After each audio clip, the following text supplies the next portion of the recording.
bagaimana kans Garuda Muda untuk bisa memenangkan tiket ke Olimpiade Paris?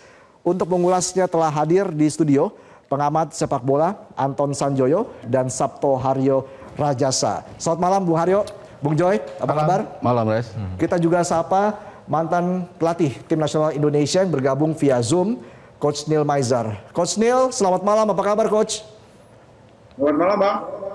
Baik, Coach Neil, saya langsung ke Anda langsung saja nih. Coach Neil, kita debutan di Piala Asia, tapi toh kita masuk 4 besar tim Asia U23. Bagaimana Coach Neil melihat perjuangan dari tim Indonesia kemarin? Ini prestasi yang sangat luar biasa, Bang. Dan mengagetkan gitu. Kita tidak dianggap apa-apa, tapi nyatanya setelah kita kalah sama Qatar, kita bisa mengalahkan Australia, dan kita bisa mengalahkan Jordania, dan kita bisa mengalahkan Korea Selatan. Ini prestasi yang harus kita apresiasi. Harus kita bangga dengan tim ini. Apalagi pencapaiannya sampai ke semifinal ini, walaupun kemarin dia kalah melawan Irak. Tapi bagaimanapun perjuangan anak-anak muda ini harus kita hargai. Perjuangan STY sebagai head coach harus kita hargai. Perjuangan Pak Erik sebagai ketum PSSI harus kita hargai. Karena pencapaian ini, seandainya kemarin kita menang lawan Irak, selesai sudah, kita masuk Olimpiade. Tapi mudah-mudahan melawan Winnie ini, yang dilaksanakan tanggal 9 Mei nanti di Paris, mudah-mudahan kita bisa menang pertandingan. Walaupun rata-rata pemain Winnie, 13 pemainnya berlabuh di Eropa atau bermain di Eropa. Tapi pesan saya, kita nggak perlu takut. Kita tak perlu cemas. Korea yang peringkatnya di atas kita bisa kalahkan. Australia yang peringkat di atas kita bisa kita kalahkan. Kenapa pemain Afrika ini bisa kita kalahkan? Dan mudah-mudahan tekad dari anak-anak muda ini dapat bermain seperti normal ya, atau apa yang dia perlihatkan ketika dia melawan Korea Selatan dan mengalahkan Australia itu luar biasa. Dan kita harap taktikal strategi akan dilakukan oleh STY akan bisa dijalankan dengan maksimal oleh seluruh komponen tim yang ada di tim, baik dari pemain belakang, tengah, depan, maupun goalkeeper. Dan kita harap walaupun ini pertandingan yang katanya tertutup, tidak bisa disiarkan langsung, mudah-mudahan doa ratusan juta masyarakat Indonesia bisa membawa kita menuju Olimpiade Paris. Itu, Bang. Oke, Coach Neil, apa yang perlu dievaluasi khususnya dari segi fisik dan juga mental pemain di 2 laga terakhir melawan Uzbekistan dan Irak? Kalau mental, saya pikir perlu diperbaiki. Tapi yang pasti tentu fisik. Kemarin dia kalah melawan Irak, setelah itu dia perjalanan ke Paris. Karena ini kan termasuk recovery dia. Kalau dia main tanggal 3, dia butuh recovery. Dia main tanggal 2, tanggal 3 dia recovery, tanggal 4 dia berangkat ke Paris, berarti 5, 6, 7, 8, 9. Ada 4 hari. Nah, 4 hari ini mungkin bagaimana STY mempersiapkan mental bertanding anak-anak ini secara performa yang lebih bagus, supaya apapun yang terjadi di depan, ini prestasi sangat luar biasa. Tapi ada satu peluang kita untuk mengambil tiket untuk ke Olimpiade, dan ini jangan disia-siakan. Mungkin ini yang harus disikapi oleh pemain, jangan menyerah dan jangan putus asa dengan kondisi apapun yang ada. Walaupun kita akan melawan pemain muda dari Afrika yang bermain di Liga Eropa. Yang kedua tentu fisik. Fisik STM mungkin lebih tahu bagaimana recovery pemain setelah dia kelelahan main 3 hari main. Dan alhamdulillah ini jaraknya sedikit lebih besar, lebih jauh. Artinya dari dia main tanggal 2, dia main tanggal 9, berarti ada 7 hari. Dan mungkin dia efektif, mungkin 4 hari, 3 hari efektif untuk merecovery fisik. Dan mungkin sedikit taktikal bagaimana menghadapi Guinea dengan strategi, dengan komposisi pemain yang mungkin akan sedikit berubah. Karena si Justin kan nggak main. Mudah-mudahan Elkan Bagot bisa main. Dan saya harap, atau kita harap STY bisa memperbaiki kondisi ini dengan suksesnya yang udah expert di bidang. Itu Bang. Oke, baik. Saya langsung ke Bung Joy. Kalau begitu Bung Joy, kita patut mengapresiasi, kita tetap optimis Indonesia bisa meraih tiket ke Olimpiade Paris, tapi tentunya ada hal-hal yang perlu dievaluasi. Mental dan fisik masih menjadi sorotan. Bung Joy, Anda melihatnya seperti apa? Kalau waktu di Piala Asia sih nyaris tidak ada masalah dengan fisik ya. Cuma memang yang dikhawatirkan kan dengan 6 pertandingan yang sangat kompetitif, sangat intens, dalam kurun waktu kurang dari 2 pekan, untuk recovery kan tanda tanya besar. Ya mudah-mudahan bisa, karena dengan pertandingan yang seintens itu, 2 kekalahan beruntun yang sangat berat juga kan. Lawan Uzbekistan itu kan bukan cuma kalah, tapi juga Indonesia kan begitu didominasi, secara mental capek banget gitu loh. Melawan Korea aja mainnya 140 menit kalau kita hitung bersih ya. Menang sih adu penalti, tapi terkuras habis. Kemudian lawan Uzbekistan didominasi, dan ketika melawan Irak memang sudah habis. Ini yang menurut saya PR terbesarnya ya. Kalau soal mental sih saya yakin lawan Korea aja kan mereka adu penalti senyum-senyum gitu ya. Maju ke titik penalti juga nggak ada muka-muka takutnya. Jadi mental ini menurut saya nggak ada masalah gitu loh. Cuma memang ketika mau melawan, kalau tidak salah Sintayong mengaku ketika mau melawan Uzbekistan itu mereka grogi gitu loh. Groginya menurut saya bukan persoalan mental mereka takut kalau menurut saya, tapi karena euforia yang luar biasa di Indonesia gitu loh. Jadi mereka kan tahu gitu. Ini apa, ada euforia luar biasa. Jadi maksud Anda itu menjadi salah satu tekanan bagi pemain? Pasti ada beban, karena kan lihat kita waktu lawan Jordania, mereka bermain begitu riang, begitu gembira, begitu Witan bisa bikin gol yang luar biasa, itu kelas dunia gitu. Ya kan Rizky Ridho bisa kasih passing ke Witan nggak pakai lihat gitu loh. Itu kan permainan yang gembira, hanya bisa dilakukan oleh pemain-pemain yang tanpa beban. Nah ini kan nggak kelihatan ketika melawan Uzbekistan, nggak kelihatan, lawan Irak nggak kelihatan gitu loh. Jadi menurut saya harus dievaluasi ya stakeholdernya lah. Kalau anak-anak itu kan menurut saya udah tampil maksimal luar biasa, apresiasinya bukan cuma pujian gitu loh. Tapi jangan lebay juga, jangan berlebihan juga, karena mereka kan masih muda, masih labil gitu ya. Apalagi kalau tekanannya tuh presiden nonton, nobar di mana-mana, mereka pasti tahu lah gitu loh. Jadi menurut saya oke, dipuji dan macam-macam, tapi ini masih ada pertandingan terakhir. Untuk pertama kalinya menurut saya mereka tidak diunggulkan lebih karena roster pemain Gini ini kan memang luar biasa ya. Indonesia punya 14 pemain yang sudah memperkuat tim senior. Mereka punya 19 gitu. Jadi untuk pertama kalinya secara statistik pengalaman mereka memang lebih gitu loh. Tapi bola kan bulat. Ini masih pertandingan terakhir di Clairefontaine. Mudah-mudahan sih bulatnya bola itu terbukti lah nanti di Clairefontaine. Oke, Bung Haryo, menurut Anda Irak sama Gini lebih kuat mana nih, Bung Haryo? Di atas kertas. Kalau kita bicara di atas kertas, ya mungkin Gini memang di atas kita ya. Tapi kan itu pun terjadi pada Australia, pada Jordania dan juga Korea Selatan. Tapi kita buktiin di atas kertas nggak pengaruh, kita bisa memenangi pertandingan gitu kan. Itu kan artinya di atas kertas tidak terlalu pengaruh gitu. Cuma kalau saya melihat dari sisi permainan, mungkin kalau Uzbekistan kita jelas lah, kita kalah segalanya dari sisi permainan. Oke lah fisik berpengaruh, mental berpengaruh, tapi dari permainan itu sendiri kita dibuat betul-betul tidak bisa mengembangkan permainan. Kita ditekan dengan gaya yang betul-betul tidak membiarkan kita memegang bola 2-3 detik pun hilang, langsung bola langsung pressingnya begitu ketat, sehingga kita nggak bisa bermain secara normal gitu. Lawan Irak sebetulnya babak pertama kita bisa melakukan apa yang kita lakukan di Jordania dan juga Korea Selatan. Tapi babak kedua Irak agak berubah sedikit nih, mainnya agak-agak kayak Uzbekistan, defense yang rapat. Saya rasa ini masih menjadi PR bagi pasukan Sintayong, terutama untuk membongkar tim-tim yang ketika bertahan tampil dengan kesulitan yang sangat tinggi. Permainan one-two untuk membongkar pertahanan itu ternyata cukup sulit untuk dilakukan oleh pemain-pemain kita. Kalau bandingkannya dengan Gini, mungkin gayanya agak sedikit berbeda. Individually memang pemain-pemain ini jauh lebih bagus dibandingkan kita. Dari parameternya mereka bermain 14 orang, ada yang bermain di Eropa.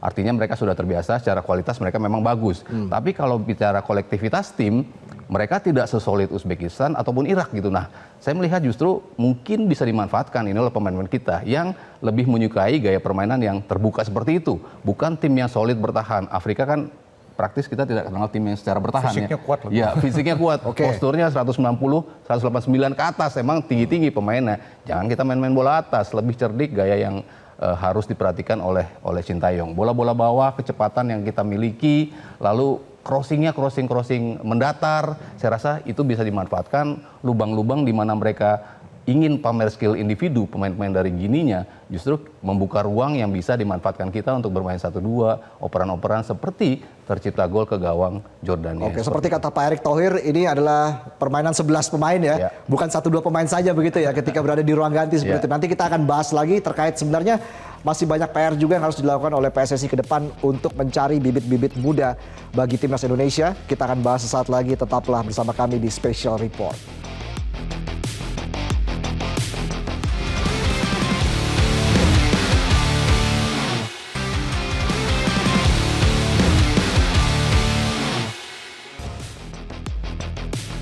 Pemirsa, asa itu masih ada untuk menuju Olimpiade Paris. Kita lanjutkan perbincangan. Coach Neil Maizar, kalau kita lihat starting line up yang diturunkan oleh pelatih Sintayong selama Piala Asia, ini kan sebenarnya tidak jauh berbeda dari satu laga ke laga berikutnya. Apakah memang perbedaan gap atau kualitas pemain dari pemain utama dan pemain cadangan ini sangat jauh gapnya, Coach Neil? Ini bagaimana ke depan evaluasinya agar memang kita punya kedalaman skuad yang lebih kuat lagi begitu untuk turnamen-turnamen selanjutnya, Coach Neil?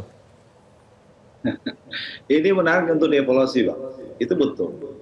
Saya mungkin berpikiran ST nggak berani menurunkan pemain yang di luar yang ada. Karena memang ke dalam skor kita tidak sebagus yang ada di tim-tim lain seperti Irak atau Uzbekistan. Kalau misalnya Justin nggak main, Nathan nggak main, jadi siapa yang mau main lagi? Kita bukan mengecilkan pemain Liga Indonesia atau anak-anak muda Indonesia yang main Liga 1. Cuma memang kita harus jujur, memang kualitas, cara bermain, cara pandang dia, satu sentuhan dia, bergerak, moving, bergerak, Nathan bermain bisa di kanan, bisa di kiri, pandangannya, dia bisa sweet play, dia bisa one touch, dia bisa reading the game-nya bagus, dia tenang dalam menguasai bola, seling bolanya bagus. Nah, ini pasti diakui oleh STY. Kalau dia misalnya di Nathan tidak main, siapa penggantinya? Kita harus jujur juga. Jadi sebenarnya kedalaman skuad ini untuk ke depan memang harus kita cari putra-putra daerah Indonesia, bangsa ini yang bagus. Apakah itu dari Liga 1 yang ada atau apakah kita perlu tambah pemain diaspora lagi? Karena di pertandingan seperti kita melawan Uzbekistan, kita nggak punya lagi.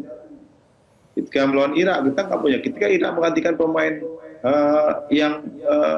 pemain pengganti, permainnya tetap seperti biasa. Bahkan lebih gila lagi itu Irak.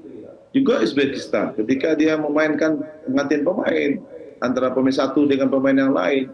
Jadi antara pemain cadangan pemain inti di dalam suatu tim, ada namanya kedalaman tim itu sangat luar biasa. Kalau bisa ya 50-50 lah, 11-12 Bang. Karena kalau misalnya Rizky Ridho tidak dimainkan, kita yakin pengganti Rizky Ridho ini kemampuan dia tidak begitu beda. Atau ketika STY menggantikan Justin, sekarang Justin nggak bisa karena dipanggil oleh di klubnya. Nah, kita harus yakin penggantinya ini tidak terlalu jauh berbeda. Dan apakah STY punya pemain yang selevel dengan Justin? Saya pikir untuk saya ini enggak. Nah, itu evaluasi buat kita, juga buat tim PSSI, bahwa untuk mencari pemain yang berkualitas di high level, di arena internasional, yang punya mentality yang bagus, yang punya knowledge yang bagus, yang punya experience yang bagus, tidak mudah mendapatkannya. Gitu Bang. Itu artinya kita harus kerja keras dalam menciptakan pemain yang berkualitas di arena internasional dan di high level. Gitu Bang. Oke, Bung Haryo, bagaimana nih tanggapannya Bung Haryo? Kedalaman skuad masih jadi PR dan tentunya masih banyak turnamen lagi ke depan yang harus kita ikuti dan harus dievaluasi segera oleh PSSI. Anda melihatnya seperti apa? Iya, kalau sepanjang turnamen ya memang terbukti ya, kita tidak punya kemewahan untuk bisa melakukan rotasi sebagaimana besarnya yang dilakukan oleh tim-tim lain. Kita lihat Irak, kita lihat Uzbekistan, Korsel, bahkan Australia, mereka tuh bisa mengubah 6 pemain sampai 4 lah paling nggak pemain yang diubah dalam starting line up. Sementara kita kan tidak punya kemewahan itu. Perubahan mungkin 1-2 aja yang bisa diganti. Itu pun, kenapa kita sampai tidak punya kemewahan seperti itu? Ya, ini masalahnya dari mana? Karena dari awal pun ini kan starting 11 yang baru ditemuin juga oleh Sintayong. Dia baru mendapatkan starting 11-nya ini. Ketika sudah berjalan, bagus. Ketika masuk babak kedua, dia akan merupakan pergantian. ternyata menurun dari sisi permainan dibandingkan pemain-pemain yang ada di starting lineup. Itu kan artinya memang gapnya ada. Kita tidak bisa menjaga konsistensi dari pemain-pemain yang ada di bangku cadangan dengan ada di starting lineup. Jadi wajar ketika di setiap pertandingan starting lineup-nya itu aja. Jadi kita akhirnya kehabisan bensin ya karena kita tidak punya kemewahan untuk itu. Dibandingkan dengan Irak yang tadi saya katakan tadi, bahkan pemain utamanya aja nggak dimainin di awal starting, tapi dia baru dimainin di babak kedua. Uzbekistan pun seperti itu, striker utamanya nggak dimainin. Korsel pun seperti itu, striker utamanya tidak dimainin ketika lawan kita. Tapi mereka bisa tetap menjaga konsistensi di laga yang atau di level yang tertinggi. Sementara kita begitu ada pergantian, perubahannya itu langsung kelihatan dari sisi kualitas. Jadi memang nggak bisa dibohongi bahwa kualitas pemain-pemain inti, terutama yang diaspora, emang kualitasnya di atas kita. Terutama yang teknik tadi udah disebutkan ya sama Coach Neil, mereka punya kemampuan reading the game segala macamnya tuh di atas pemain-pemain kita semua. Tapi yang paling penting menurut saya adalah ketenangan. Ketika mereka ada di lapangan, kemampuan untuk bermain tenang ketika ditekan itu kan yang sulit untuk kita bisa ciptakan. Tapi mereka punya. Ketika di press mereka keluar dari tekanannya seperti apa, ketika dia pindah bermain pun tetap aja bisa tampil dengan tenang, ketika ada transisi dari bertahan ke menyerang, begitu sebaliknya mereka tahu positioning di mana, tapi tidak ada kepanikan di tubuh mereka. Jadi yang terpenting dan termahal dari pemain-pemain ini adalah ketenangan itu yang jauh sekali, mungkin kualitas perlahan-lahan bisa ditingkatkan ya, tapi kalau ketenangan itu kan sudah bawaan dari lahir. Oke, Anda melihat kalau dari laga-laga sebelumnya ya di Piala Asia ini terakhir khususnya di laga melawan Uzbekistan dan juga Irak, apakah memang pemain-pemain diaspora ini justru memberikan dampak yang luar biasa juga kepada para pemain lainnya begitu, khususnya soal skill, soal bagaimana lebih tenang, bermain lebih tenang. Anda melihatnya bagaimana? Iya, memang nggak bisa bohong lah skill yang mereka bawa ya. Dari secara kualitas pun udah jelas di atas pemain-pemain rata-rata kita. Dan ketenangan itu. Dan juga ketika reading the game tadi, positioning. Ketika pemain siapa yang maju, lubang di mana, Hubner secara insting dia udah tahu, gua harus nutup ke sini. Gua harus nutup lubang yang mana yang ada di lapangan. Nathan pun seperti itu. Tanpa pernah bermain bersama-sama, tapi dia tahu mana lubang-lubang yang harus gua tutup. Itu kan dari nature yang dia punya, dari skill yang dia bawa dari luar, dia biasa memainkan skema seperti itu. Agak sedikit berbeda dengan pemain-pemain yang ada di kita. Mungkin sering banget Nathan kan kelihatan, lu majuan dikit, jaraknya rapetin ke sini, jaraknya rapetin ke sini. Itu aja sudah kelihatan di atas lapangan. Dia bisa menginstruksikan pemain-pemain lain untuk menjaga posisinya agar kestabilan itu tetap terjaga. Dari situ aja kita bisa lihat kan, dia tuh tahu mana yang harus diperhatikan, mana yang menjadi kelemahan kita, mana yang jadi kekurangan di atas lapangan, sehingga kita bisa menjaga konsistensi itu. Bung Joy, Anda melihat apakah memang faktor kedalaman skuad ini juga menjadi penentu dibandingkan dengan kehebatan taktik yang diracik oleh STY? Iya, dengan pergantian yang tidak banyak ya, bahkan backbone-nya itu kan backbone-nya timnya Sintayong itu kan udah hampir 95% gitu loh. Jadi penggantiannya satu paling Rio Fahmi diganti Fatur gitu kan.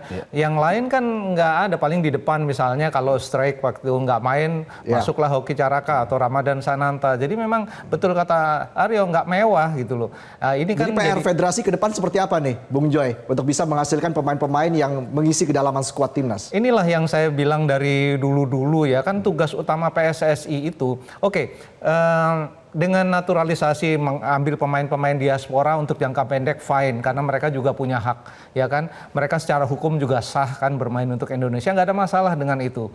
Kalau untuk yang senior saya pandangannya beda lagi, tapi untuk yang junior yang U23 ini kan dia memberi dampak yang luar biasa. Strike memberi dampak, Hubner, Nathan dan segala macam itu menarik pemain-pemain yang berada di liga lokal, liga domestik untuk setara dengan mereka. Gimana caranya? Ini kan kalau PSSI melakukan naturalisasi, apa investasi dia?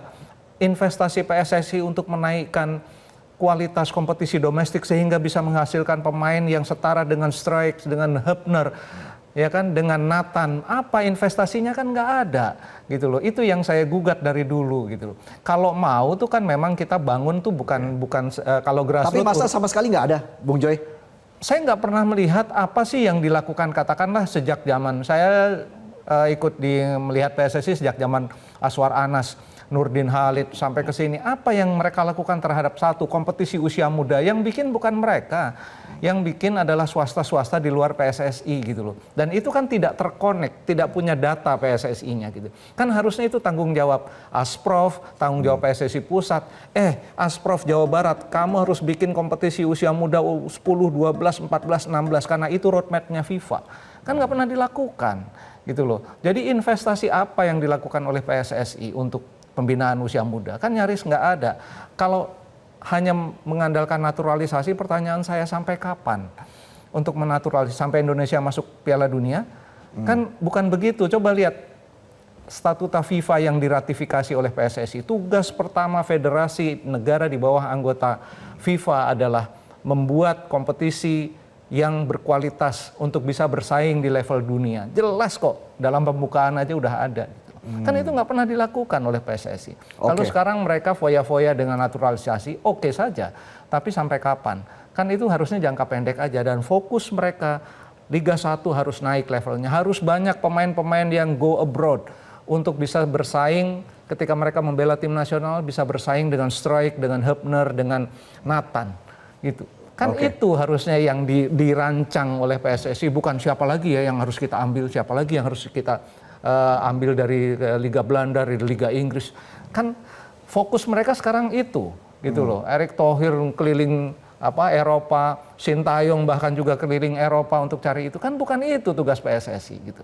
Oke, baik. Saya tanya langsung ke Coach Neil. Coach Neil, Anda juga pernah melatih klub, melatih tim nasional. Apa sih kendalanya dalam mencari bibit-bibit muda sejauh ini? Kita nggak punya stok pemain, Mbak. Karena begini, kalau di Eropa itu seperti Bayer Leverkusen, Bayern Munchen, atau sekarang Dortmund gitu ya.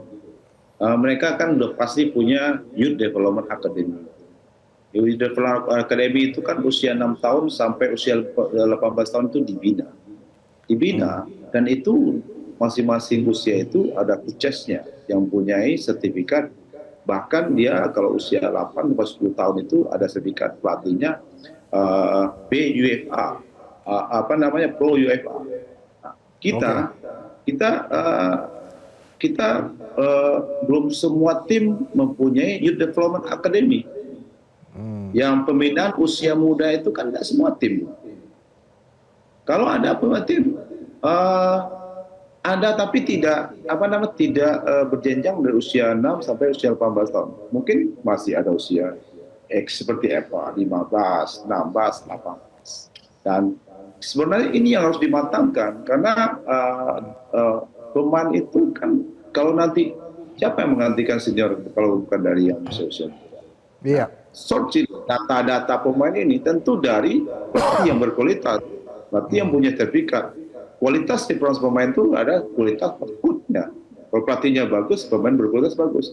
Nah, kalau kita contoh aja di Bayer Leverkusen seperti saya pergi ke Leverkusen itu kan tim Youth Development Academy ada suatu base camp, lapang bola ada 2, 3 untuk ini, ada kompetisi berjalan tiap minggu, udah tahuan siapa yang juara 1, juara 2, usia 18-nya juara siapa, usia 20-nya juara siapa, kan begitu. Nah, sekarang kita lihat ada nggak semua tim yang 18 tim yang di Liga 1 mempunyai Youth Development Academy nggak? Ada dokter timnya, ada fisioterapinya, ada pelatih goalkeeper, semuanya terstruktur itu, jelas itu. Nah, ini mungkin tugasnya PSSI. Bagaimana merapikan? Ada sih, tapi kita harus rapikan juga. Ada, EPA itu kan ada itu. Setiap tim di kompetisi yang masuk ke Liga 1 mempunyai EPA, usia 16, 18, 20. Tapi EPA ini apakah dia punya sendiri? Punya tim itu sendiri? Karena semoga itu menjadi masukan juga untuk PSSI dan semoga momentum di Piala Asia ini juga menjadi momentum bagi PSSI untuk membenahi kompetisi domestik.